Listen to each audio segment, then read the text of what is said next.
Hi, good evening everyone, and welcome along to another Juvela Instagram Live. We're going to be inviting gluten-free blogger Sarah Howells in just a second, and she's going to be showing us how to make Scotch eggs. Thanks for everyone joining us on such a beautiful evening. Hope you've all managed to enjoy some of the sunshine. I'm just going to try and let Sarah in now.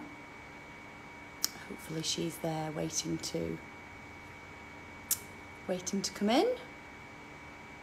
Just bear with me a second. I can see her now. Okay, here we go. She's here somewhere, I think. Sarah, can you hear us? Hello. Hi, she's there. Can you hear me okay? How are you? Yeah, I'm good, thank you. How are you? Yeah, I'm good, thank you. Good. Warm. Yeah, it's very warm. I've got all the windows open, so Yeah. but I'm ready to make some Scotch eggs. Yes, hottest night of the year to be making Scotch eggs, but great fun though.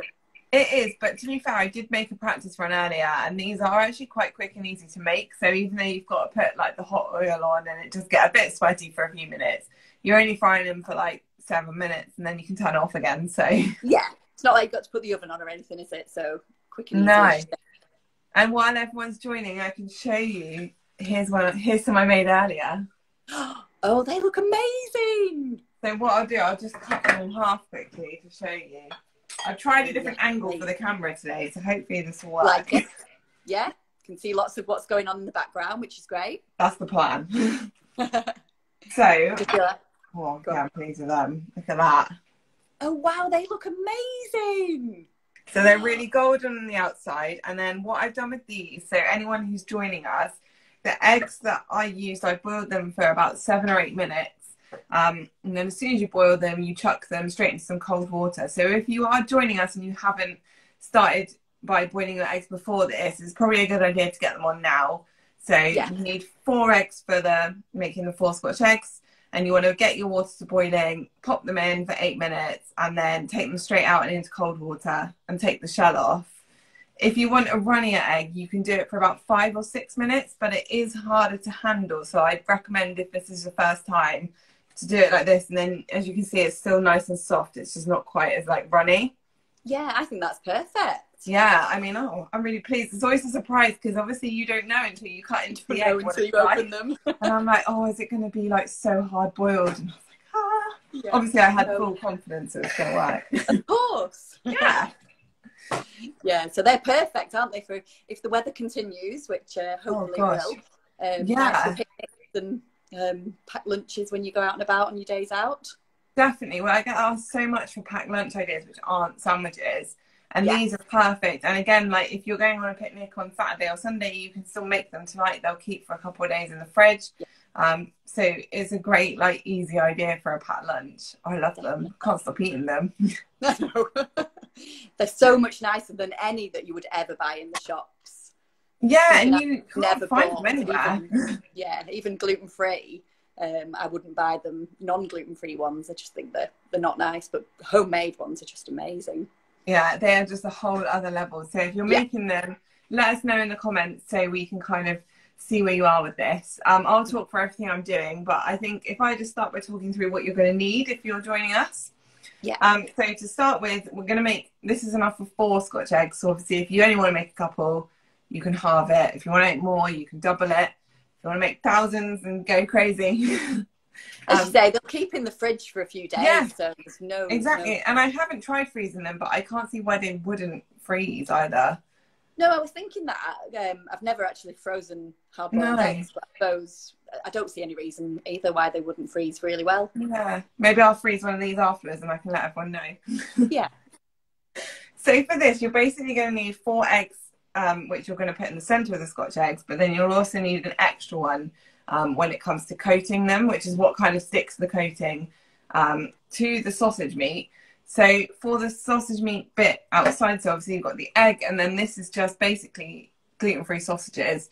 Most supermarket, like Finest or extra kind of range sausages tend to be gluten-free, and they say gluten-free on the pack. Obviously, they're very good always double check. Yeah, they are normally pretty well labelled with sausages, so make sure you get a gluten-free one, but I've gone for like a classic pork sausage, but you can go for any flavour you want, really.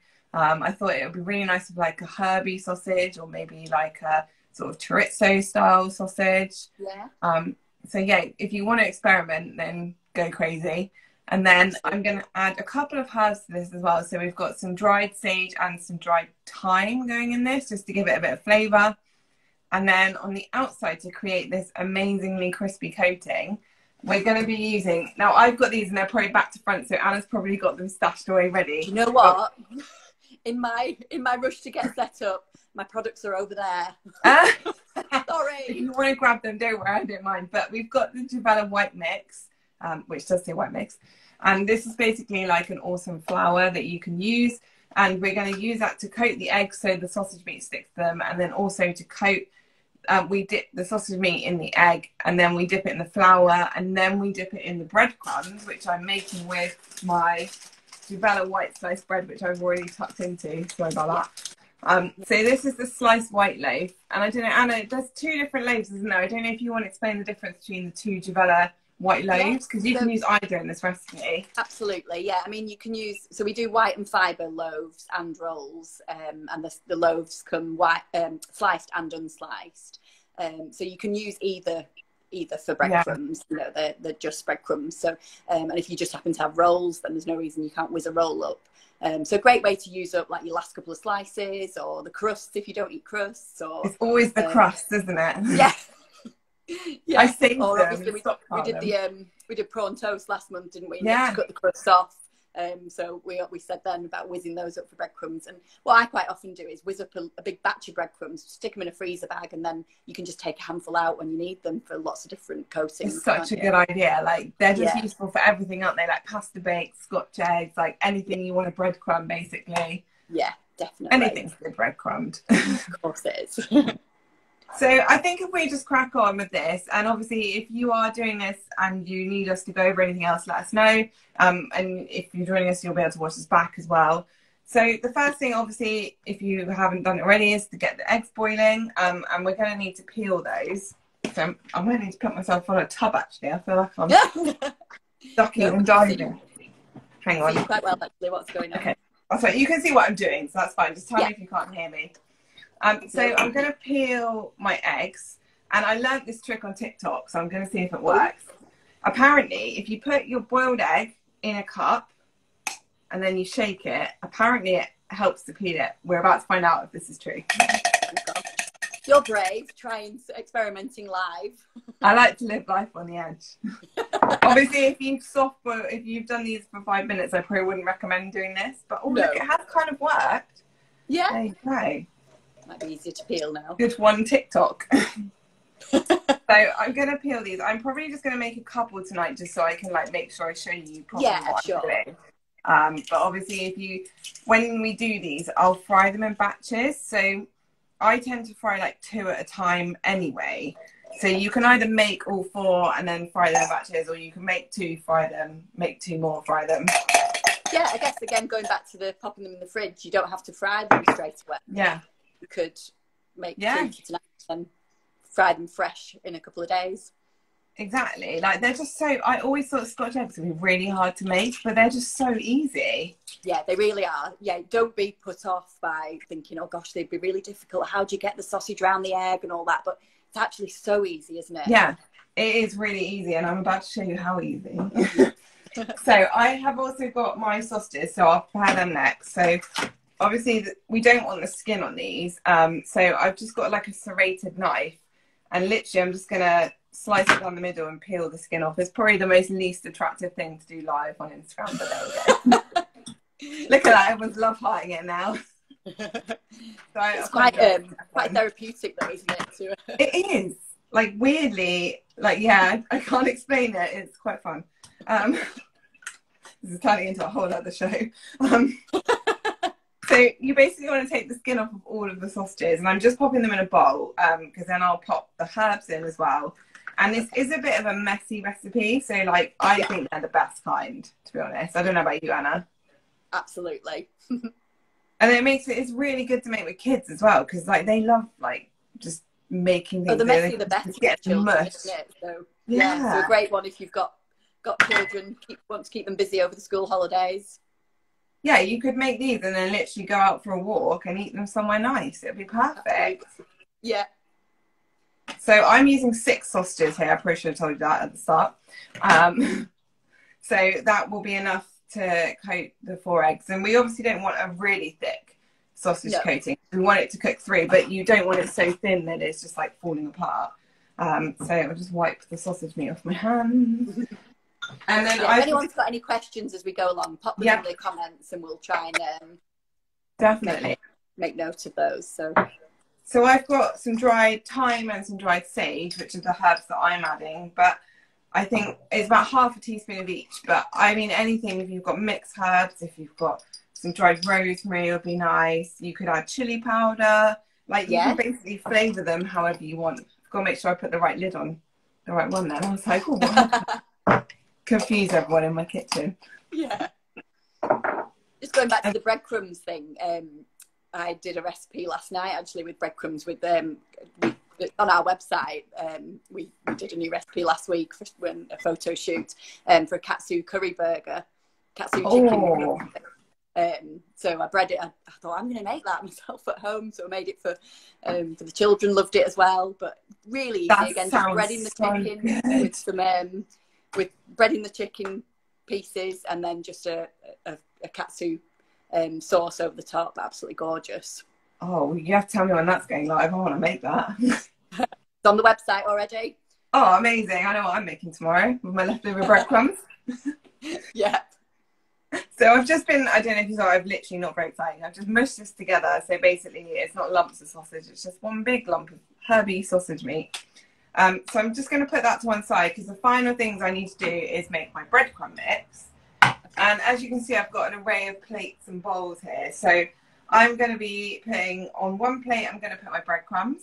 On another plate, I'm going to put the Juvela White mix. And then on my third bowl, I'm going to put an egg and I'm going to beat that. So I've just seen a delivery driver pull up. So excuse me if I start talking to someone randomly. Just washing the sausage off my hand. I know, they always turn up when I'm doing lives, every time. So basically, I'm going to make my breadcrumbs next. So for this, I'm going to take 4 slices of the white bread. Okay.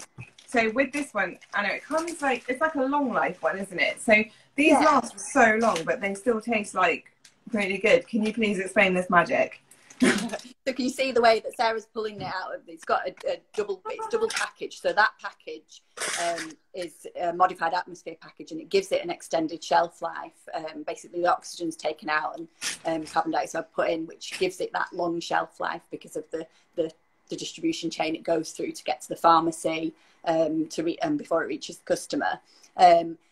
So that gives it a 13-week shelf life from the day it's baked. Wow. And that's why you'll notice on the packaging it does recommend refreshing the bread before you use it. So just by reheating it for a few seconds in the microwave or in the toaster, you're just softening the starch, just bringing it back to its oven baked freshness. But they're really handy because you've then got them in your cupboard and you just store them unopened in a cool, dry place, and they're fine until the best before date that's on them. They're really handy to have in. And then we've also got the fresh bread, which is, as the name suggests, it's a fresh product. So that has got kind of 5-day shelf life when you receive it, but there's no need to refresh that bread. I love that bread. You know, both have got a great purpose, and the fresh bread you'll need to freeze more frequently, where the long life has got that longer shelf life. It's so handy. Like if you have a really small freezer or something as well, and you're like, oh, I don't want the bread to go off, like you just can keep it for ages and then open it when you need it and make lots of Scotch eggs. Yeah. And all of the breads, as I think we said, are available on prescription, obviously to those eligible for prescriptions. And if you're not eligible or you're not diagnosed as celiac, then we've got our online shop and all of the breads are on there as well, as are all the rest of the products. So it's definitely worth checking out. Definitely. I'm just going to make a bit of noise. I'll just whack this in the food processor. So if you've got your slices of bread, basically all you need to do is pop them in a food processor and we'll just blitz them. So just hum to yourself for a minute while I just drown you out with noise. Okay.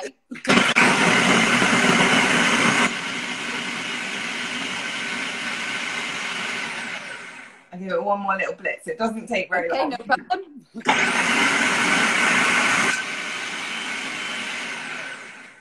Okay, it's that easy to make breadcrumbs. There you go. Yeah, and I think that's why sometimes the most difficult thing is getting your food processor out, isn't it? The most difficult thing is the washing up of the food processor. Yeah. That's the only thing that's difficult about this recipe. And that's only because I hate washing up. So I'm just going to pour these onto a plate because this is the easiest way to basically coat your egg. I've got a few lumps in there, but I don't mind. I like a few bit of lumpy bread. Sorry, I've just noticed in the comments someone's asked about where we stock the products because they're local supermarkets that stock them. So yeah, all on prescription or on our online shop. So I'd visit our website juvela.co.uk and you can link through to the shop that way. But we do have the fresh white loaf in selected Tesco stores, and again you can check out on our website if it's in your local store. It's so handy as well that you can check on your website if you can get prescriptions as well, can't you? Is that right? Yes, you can. So you just pop in your postcode and it will tell you if you're in an area where your CCG, which is your clinical commissioning group, if you're in an area that does prescribe. And I know it's a bit of a postcode lottery and some people can't get it anymore. Yeah. But for those who can, then it's definitely worthwhile and much more cost effective and a great way to make sure you've got all your staples and your regular monthly supply. I think there's been quite a bit on the news today about supplies to the supermarkets, and this is when you start thinking, oh, am I going to be able to get everything I want? And well, this is why it's great that you can order like your pantry boxes and stuff, because you can just you don't have to go into Tesco and have, or any supermarket and have the whole like, oh god, I come here and there's nothing on the shelves. Like, you can just literally order it and it turns up at your house. And you're like, great, don't even have to wear a mask. No, exactly. And all the boxes, you can select different products to suit your needs, and they're all free delivery. We've got a fresh bread box now as well. So there's loads of different options. So have a look and see what suits. Excellent. So just to catch you up on what I've done, I've put the breadcrumbs on. I've also beat an egg into this bowl, which we're going to use for coating this. And I'm just put some of the Juvela White mix. There's about 3 to 4 tablespoons on this plate. Very fancy plates. And just a bit of salt and pepper as well with my fancy salt and pepper grinder. Makes me feel very posh. Yeah, and just while you're talking about the mix as well, obviously you can use the mix for this sort of thing, for coating fish and chicken and Scotch eggs. Obviously, as well as that, it is just basically a flour substitute. So use it for your bread, your cakes, your biscuits, your pastry. Coating it's great. It's really versatile, and actually, like you'll see from what I won't spoil it yet, but what we're making next time with it, there's so many different things you can make with it. So it is just a case of literally you get the mix and you can make anything. So definitely try it. Really good. Even your own favourite recipes that weren't necessarily a gluten-free recipe as such, you can usually just substitute flour for the gluten-free mix. Yeah. Okay, brilliant. So I think we're ready to try and make a Scotch egg and hope that I don't destroy it. Just a quick question from someone there saying, do all of your breads contain milk? All of our pre-made breads do contain milk at the moment. We do have a mix, very much like the white mix, but it's called the Harvest White Mix, but that is gluten and milk free, so that would be an option for anyone who needs to avoid milk. Brilliant. Okay, so what I'm going to do, let me talk you through this bit. And if anyone has got more questions, do chuck them in. Well, obviously, once these are frying, we'll have loads of time to answer questions then as well. But yeah, so I have got everything laid out ready. And the easiest way to make sure you're doing this evenly, if you're like me and you want it to be like precise each time, is get your set of scales and zero them out with a bowl in it. So take the meat out of the bowl, put the sausage meat bowl back on, and then pop the sausage meat back in. And then once you've got your total weight, you can then divide that by 4, and you can then zero it out each time, taking off the right amount. So for me, it's about 96 grams each time. And at least that way I know I'm not going to end up with like one giant Scotch egg that takes twice as long to cook as everything else. Yeah, that's a good point. That's a really good tip. I've never done that when I've made them. There you go. You learn something new every day. You do. So the way I'm going to do this, I've actually got some cling film out. You don't have to use cling film, but I just find it helps. And you can use the same bit for each one as well. You don't have to keep using lots of it. Oh, I've attached it to myself. So what I'm going to do is I'm going to break off my bit of sausage meat. And let me just get about 96 grams worth. See, I've got to get it precise now I said that. I'm just going to roll it into a ball, and then I'm going to pop it on the cling film. Okay. What you can then do is use the cling film to flatten it without it getting completely stuck to your hands. Okay. If you don't want to use cling film, you can just wet your hands, and that kind of has the same effect. But I mean, this is a bit easier. It just depends if you're happy to. I know some people don't like using cling film. I don't really like using it, but sometimes with gluten baking, it's an absolute saviour. Yeah. So I've just flattened, I don't know if you can see, I've flattened this out to about 1 centimetre thick. Okay. So what I'm then going to do is I'm going to take my plate of the white mix, and the first thing we're going to do is coat our boiled egg in it. So I'm just going to roll it in the mix lightly so that it's just a little bit floury like this. Okay. And that's going to help it stick to the sausage meat. So I'm going to plonk it in the middle, and then I'm going to use the cling film to kind of, I'm trying to do this an angle you can see, to kind of wrap it all into the egg. And it probably won't meet in the middle, but that's okay. We can fix this. Yes. So when you peel the cling film away, it's not quite there. So the best thing to do here is to wet your hands a little bit and use it to gently squeeze the sausage meat together. And this is where, if you're using a runny egg, you want to be really careful, because I have done this before and it pops and you're like, oh. So this is why I recommend doing this with a slightly harder boiled egg, just to get the knack of it. Once you've done it once or twice, you'll be like, oh, got this, there's a doddle. Yeah. So I'm just kind of pinching it together and just kind of work it. And you kind can of keep moulding it around the egg, aren't you? Yeah. Keep wetting your hands and it will stop it sticking to you. And then you can kind of see there's no gaps in that. It's all kind of sealed up. And I can take it off the cling film, but I'll save that and I'll use that for the other one as well. Because I don't like to sort of waste too much. So we've got our kind of ball of sausage meat. And then the first thing I'm going to do with that is I'm going to roll it in the flour. I always have to try and remember which way around it is. Flour first. So we're going to roll it in the Juvela White mix. And we want it to be nice and evenly coated. So as you can see, nice coating of that. Lovely. I move this around so you can see it a bit better. And then I'm going to roll it in the egg. So what that's going to do is the egg and the flour are going to kind of mingle together and make it nice and sticky. And that's what's going to keep our breadcrumbs stuck nice and fast to the Scotch egg. So just make sure you get it all the way around so it's completely coated. And then I'm going to just lift it up and plonk it into the breadcrumbs. Now, you want to kind of press them in a bit.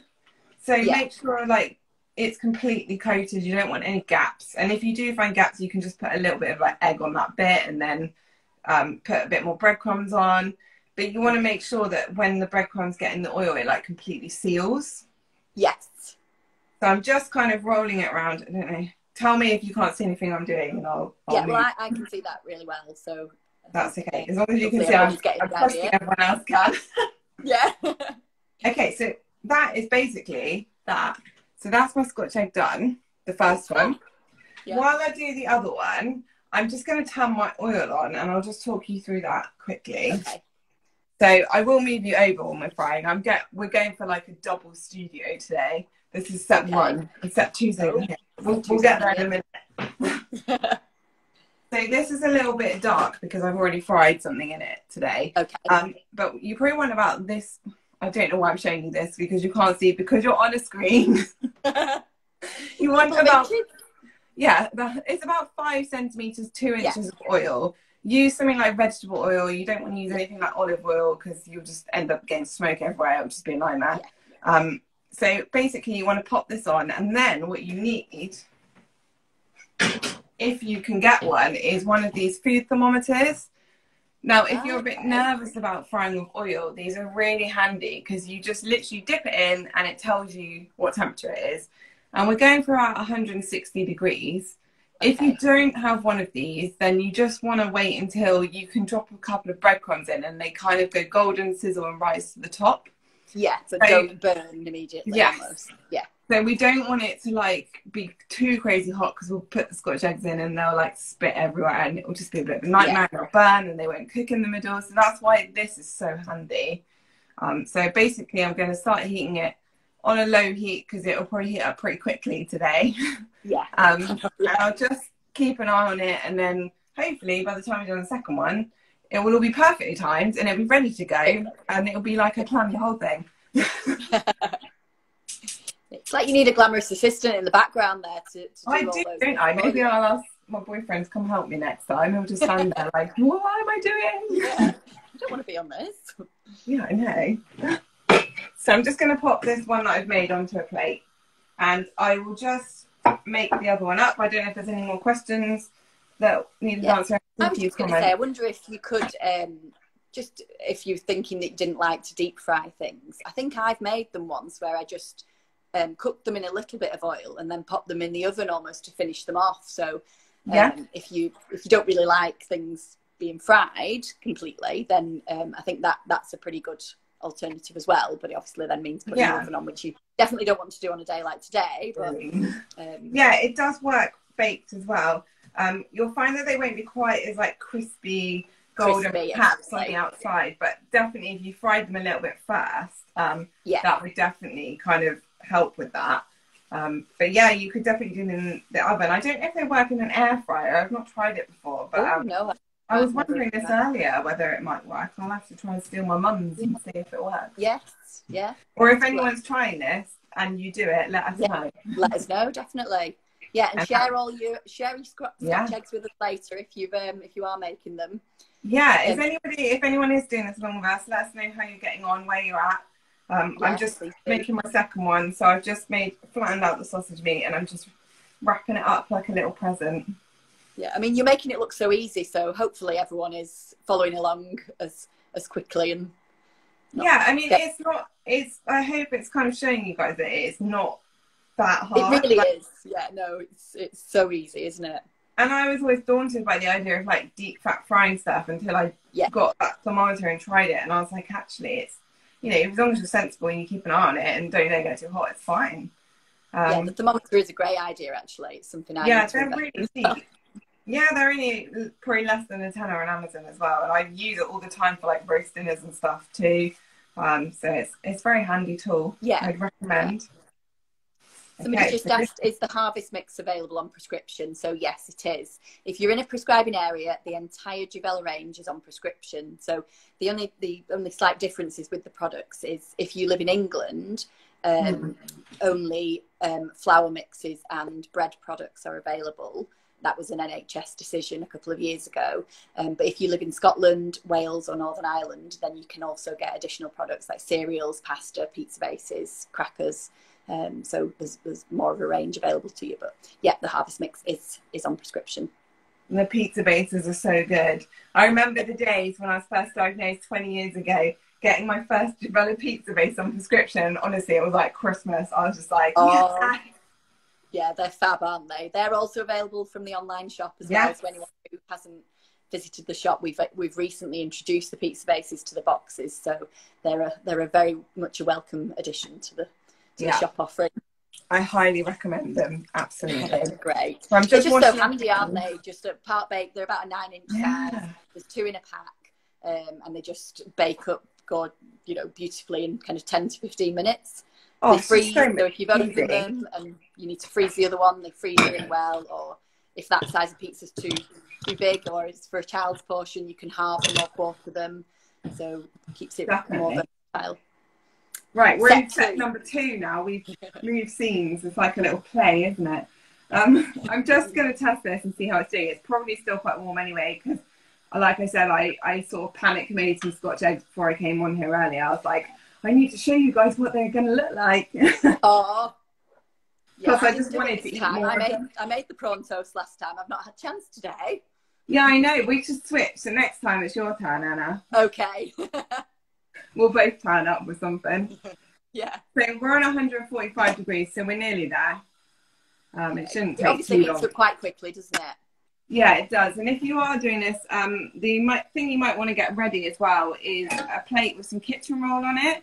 So once we've made these, it's a good idea to let them drain on some kitchen roll for a minute or two, just to get rid of the excess oil so they're not greasy. And also a slotted spoon to pop them in and out. So I think, we're nearly there, we're nearly there. It's very exciting. Watch more oil heat up.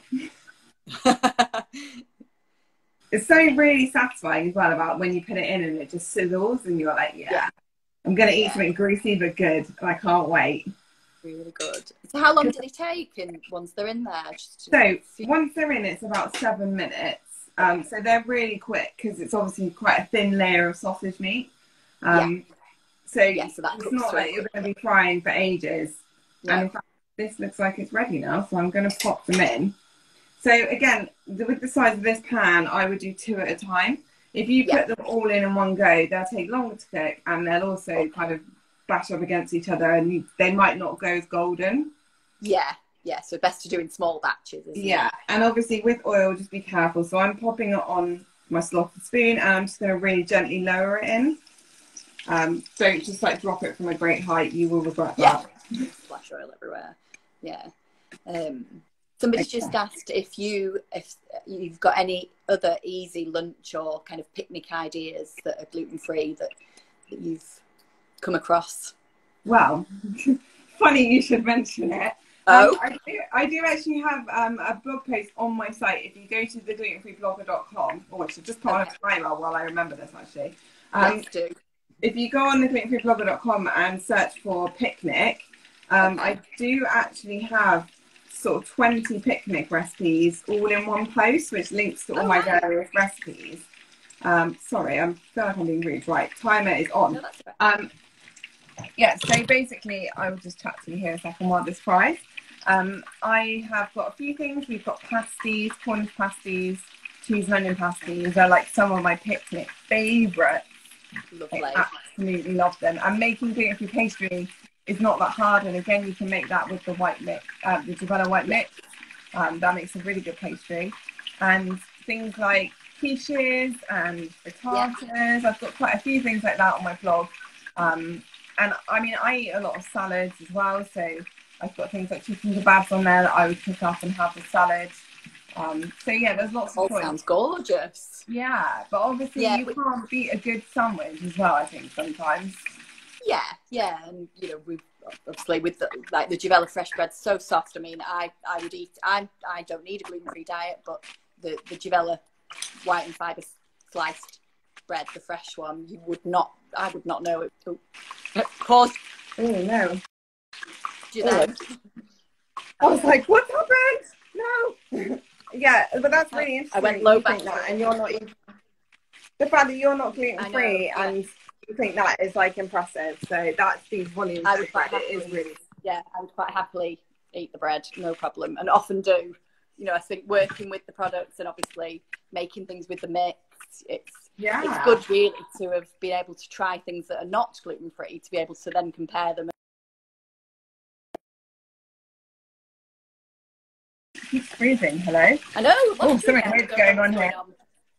I'm not sure if it's my internet or yours. Maybe it's because I moved. I'm just going to try and show you these. Now, hang on. Oh, I can turn my camera around a bit. Oh, look at that. It's like magic. Oh, amazing. Oh, they look fab. These are our eggs. And I'm just going to use this to show you. So they are sizzling away happily. Hopefully you can still hear me all right. Yeah, we can. So we're about halfway. So what I'm just going to do is I'm just going to turn them now. So again, you can see they're kind of going golden, but on the top they're not quite cooked where they've been out of the oil. Okay. And obviously, like I said, I fried already in this oil. That's why it looks a bit dark. But that's fine. So I'm just going to gently turn them over, which is very awkward one-handed while I'm holding a phone, but I'm going to do it. Oh, there we go. Multitasking at its finest. So basically, they have got approximately 3 minutes left. So they look amazing already, don't they? Once you've made them, they're so fast. Like, it's actually the preparing them that takes longer. Like, the frying them is so quick. So they're still going. Turning them down a little bit because they are getting. We've just had a question to say: have you always been into cooking from scratch, even before being diagnosed? Yeah, I have actually. I think when you are diagnosed with celiac, you just get this kind of understanding of what actually goes into food. And you start reading labels and thinking, why am I eating this? Or like, why am I buying like a jar sauce of tomato pasta sauce when I can make one that's cheaper and nicer? And my mum has always been such an advocate of like, she never bought jar sauces. Everything was from scratch. So I think I've grown up with that. But I just find it so much more fun and like satisfying. Like you make this and you're like, nice, I made that. Yeah, cooking is fun, and you have to kind of make it fun, don't you? And I mean, I know, you know. Yeah. Sorry, carry on. I was going to say, a lot of people prior to diagnosis might not have been into cooking from scratch, and there will be a need to kind of go back to a bit more of cooking that way. But you know, obviously, as you're showing us now, just how quick and easy things are, and we try and make our recipes on the website quick and easy, because I understand that not everyone wants to stand in the kitchen all for hours on end just to make a meal. So it's nice to provide recipes that are quick and easy and that anyone can have a go at. And I think it's a balance as well. Like, there is nothing wrong with having some nights where you're like, I just want a gluten-free pizza, I just want a gluten-free microwave meal, and there's absolutely nothing wrong with that. But I think the satisfaction you get from making stuff, and actually like learning it as a skill, is a really good way to cope with getting diagnosed, because you feel so much more in control of like your diet, you know exactly what you're eating, and you feel more confident with food. And I think like it's really important to learn how to cook, because it makes you feel more like empowered, especially if you're celiac and you feel like all this stuff's just been taken away from you, and you're like, no, it hasn't. No, it's made you embrace the gluten-free diet rather than see it as a negative thing, hasn't it? Yeah. So I think like, I mean, I personally have always cooked from scratch, but I do know a lot of people who have messaged me and said like they never used to cook from scratch, and they have found it helped a lot with their diagnosis. So maybe if you are struggling, like there's nothing wrong with getting some basic cooking lessons, or like picking up a really basic recipe book and just trying to like, oh, my voice is going, like trying to just make a few basic recipes, and you'll just feel so happy that you did it. You'll be like, it's really rewarding, isn't it? So I'm just checking, we've only got about 30 seconds left, but these are looking nice and golden. Oh, they look fab. So I think these are actually ready, so I'm going to get them out now. And I'm just going to pop them onto my kitchen towel. I feel like this has been really quick. Yeah, no, it's been brilliant. So I think you can eat them hot or cold, can't you? I think I'd want to eat them straight away, but they're great to just make in the morning and then take on your picnic, or make the night before. Oh, definitely. So let me come back over here because the light's a bit better, but I can show you. Look at that. They're just like a meal in themselves, aren't they? They're so substantial. But they are really good. And like you said, like you can eat them hot. I'd probably give them maybe like 5 minutes or so to cool off, just to kind of let the oil drain off, because otherwise you will just bite into them and it'll probably burn your mouth. But so if anybody has been making these, I'd love to hear how you're getting on, or if you watch this back and make it, please tag us so we can see what you've made. I love seeing people making stuff. It's exciting. Yeah, share all your pictures. We want to know that it's worked for you as well. So I will just try and chop one of these in half and probably burn my hand in the process. Yeah, but careful. For the brand, so it's fine. Somebody's just somebody's commented. I find I eat so much better being celiac now, and obviously feel so much better for it now. And I think that's true, isn't it? Because you are looking at ingredients more carefully. You tend to eat less processed products, and so feel better. And it makes you feel so much better, doesn't it, when you're just eating like fresh food? Like even eating this as opposed to eating one that you could potentially buy.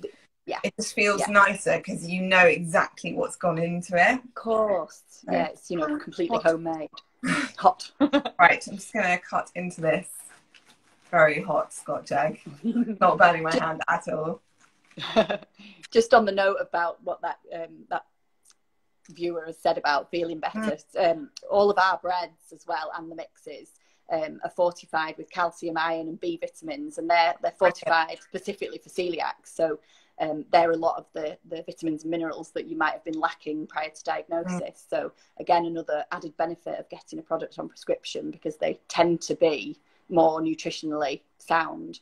Yeah, that is a really good point, actually. And I know a lot of people say they have like deficiencies, and that's either how they were diagnosed or a problem that they find out afterwards. And again, if you should hopefully get referred to a dietitian when you're diagnosed and get advice from them. If you don't, you can contact someone like Celiac UK and speak to a dietitian, and they might advise you that you perhaps need to try and get those vitamins in your diet. So it's really good to know that you can get them in your bread.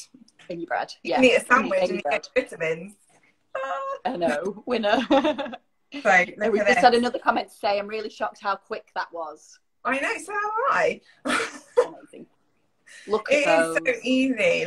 And like I said, you can eat them like this now and put them down because they're burning my hand.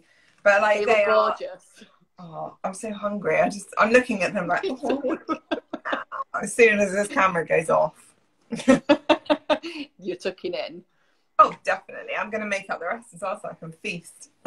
Absolutely. Oh no, they look absolutely gorgeous. They really do. Well, yeah, the recipe for these is on my website. So if you go to theglutenfreeblogger.com and search for Scotch eggs, it's on there with everything you need. And yeah, definitely do it with the Juvela bread because it is the best bread. And then you can make some awesome sandwiches and take it all on a picnic. Yeah. That's the dream. Absolutely, yeah. Oh, someone else has just said they look so good. Oh, yeah, thanks. They really do. I'm very excited for dinner. Yeah, definitely. No, they look fab. Oh, but yeah, as Sarah says, have a look on Sarah's blog, on our website for any recipes and any queries about our products or anything like that. And tag us when you've made them. Let's see how successful yours were too. Yeah, I want to see everyone's creations and we tell them what we're making next month. Oh yes, let's do it. Go on. I'm excited. So next month we're making, in time for the bank holiday, gluten-free scones. Oh, gorgeous. But I will say, this is a very important message, that I am from Devon, and if anybody puts the jam first, you will be kicked out. Ooh, right. Oh, I'm going to get hate for this. I do every time. No, we were going to say that.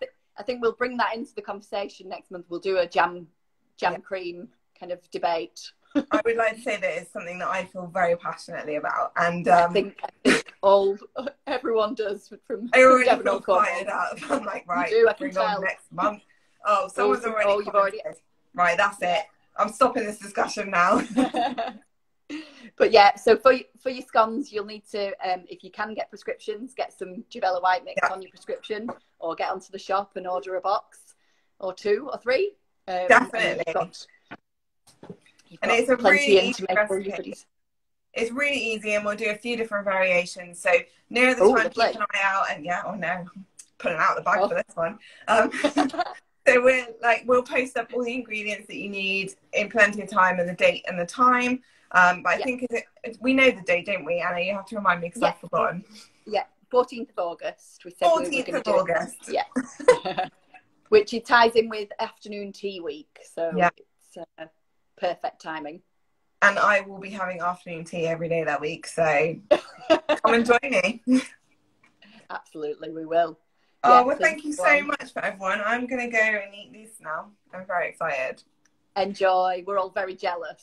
Yeah, then please send us your pictures, tag us, let us know if you make them, and we want to see them.